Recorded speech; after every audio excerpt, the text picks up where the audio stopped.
Episode 6 of the FRASIER Reboot delves into Kelsey Grammer's lonely romantic life as a former psychiatrist turned Harvard lecturer.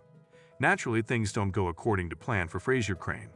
After reaching the halfway point of its run, the Paramount Plus revival is beginning to develop more imaginative plots for Frasier's newfound life in Boston. Frasier is free to go on adventures and focus on his personal journey because the program has already skillfully established the foundation for his relationship with Freddie and his new position at Harvard. Blind Date, the sixth episode of the FRASIER revival, features the endearing elitist going on his first date since returning to Beantown. A significant aspect of the first series was Frasier's romantic life. After their breakup in Cheers, he returned to Seattle with the intention of beginning a new life. Frasier was a local celebrity of sorts, so getting dates wasn't hard for him. He remained unmarried at the conclusion of the first season, even though Martin and Niles had both tied the knot. Though his and Charlotte's romance was set up in the conclusion, it was destroyed with one line in the FRASIER reboot. As seen in episode 6, he now embarks on a new social life in Boston and encounters fresh dating difficulties. Alan and Olivia are enjoying a drink at Mahoney's when Eve invites them to see her play in the Blind Date episode of the FRASIER reboot. At first, the two are ecstatic since they assume she would have requested them to take her to the airport. They have no idea that what is about to happen to them will be even more terrifying. Eve didn't invite Freddie and Frasier because, as she acknowledges, the project is a disaster. Undoubtedly, Frasier has experienced numerous unsuccessful romantic relationships. Freddie mentions in passing that he was married twice and that Diane abandoned him at the altar. Even though Alan hasn't been in his friend's life in person for a long time, he still manages to deliver a factual tirade about Frasier's romantic life. After acknowledging that Charlotte has actually left Frasier in the FRASIER reboot pilot, this is the first time the two talk about Frasier's personal narrative. But Frasier is only encouraged to re-establish himself as a result of this. There was truly no apparent closure to Frasier's spur-of-the-moment decision in the original series finale to follow Charlotte to the Windy City. The pair's future was left unsettled by the episode, and it wasn't addressed until the resurrection. However, not much information about their lives in Chicago has come to light. It seems that Frasier's extravagant romantic gesture succeeded in bringing the couple together. However, it doesn't appear that Frasier and Charlotte were married or even engaged based on Freddie's remark regarding his dad's previous marriages, which heightens the curiosity about the couple's past.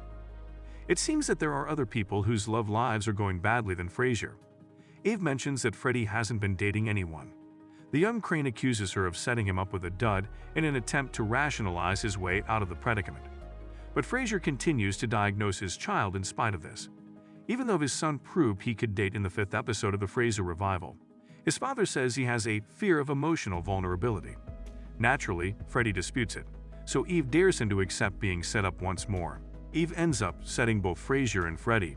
Frasier wears his heart on his sleeve, so it seems logical that the older Crane is pleased about the concept and insists he is open to love, but his son is less enthusiastic.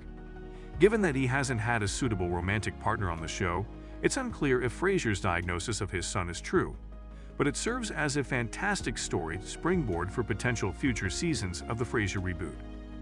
The fact that Frasier and Freddie's dates are mixed up is the true high point of the third episode of the FRASIER reboot.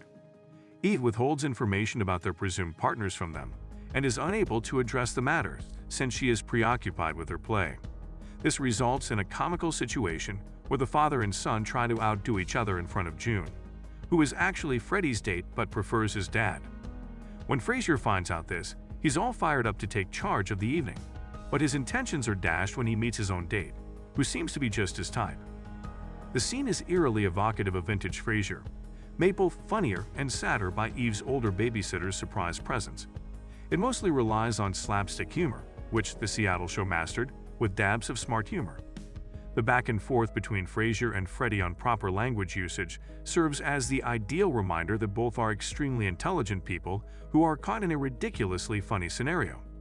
It resembles every scenario Frasier encountered with Niles in the first season of Seattle extremely closely. Given their difficult relationship, it makes fitting that most of Frasier and Freddie's scenes in earlier episodes were tense. But in Blind Date, Jack Cutmore Scott and Grammer's comic skills really come through as they play off one another. Nonetheless, when you consider the larger picture, one specific sentence from Frasier is really depressing.